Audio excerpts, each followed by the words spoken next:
Akkam jirtu barattoota maqaan koo Barsiisaa Taarriqany Abdiisaan jedhama. Barnoota fiiziksii karaa YouTube isinii dhiyeessaa jira. Kan nuti irra jirru gaaffii intaraansii kan bara 2014 yookaan 2015 hojjechaa kan jirru. Gaaffii meeqaffaarra geenyerra jechuudha. Gaaffii shanaffaa. Akkas jedha gaaffii shanaffaan. Let me read.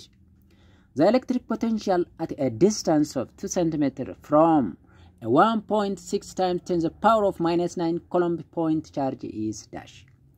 Electric potential ini fageenya centimeter lamarra jiru.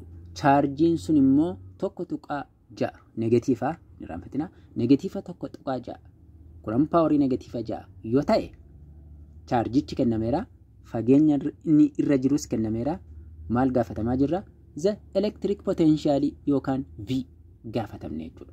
Yeroo kennamaa keenya barreessinu R'n keenya yookaan fageenya inni irra jiru 2 cm dha gara meetiraatti yeroo jijjiirru jechuudha. 2 cm kana Coulomb power 2 yookaan dhibbaaf yeroo hirru meeqa dhufa 2 times 10 the power of minus 2 meetirii dhufa jechuudha. Sentimeetira gara meetiraatti jijjiiruuf malli salphaan callisne ma dhibbaaf hiruudha kunooti.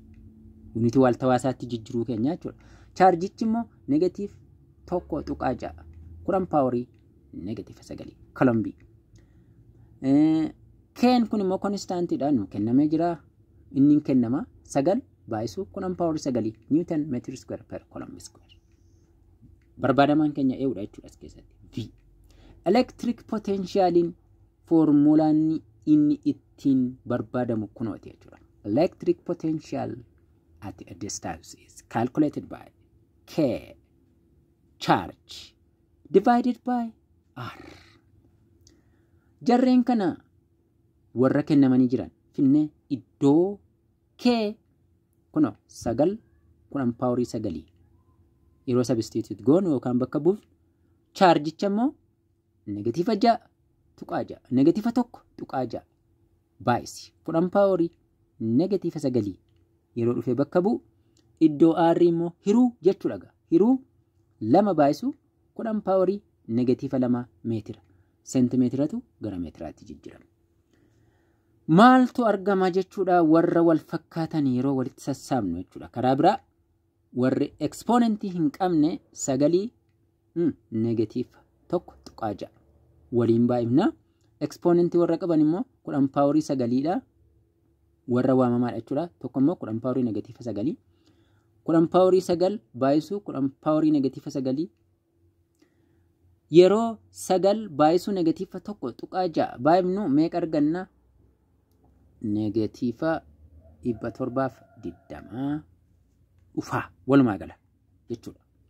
Kanaan baay'isne mee warra exponentii qaban kan ammoo Coulomb power 9 baay'isu Coulomb power negatiifa 9 beeziinsaa tokko tokko filatama 10 exponentii immoo walitti dhaan 9 ida'u negatiifa 9 0 Coulomb power 0 jechuudha. Coulomb power 0 jechuun 1 jechuudha. Tokko jechuudha.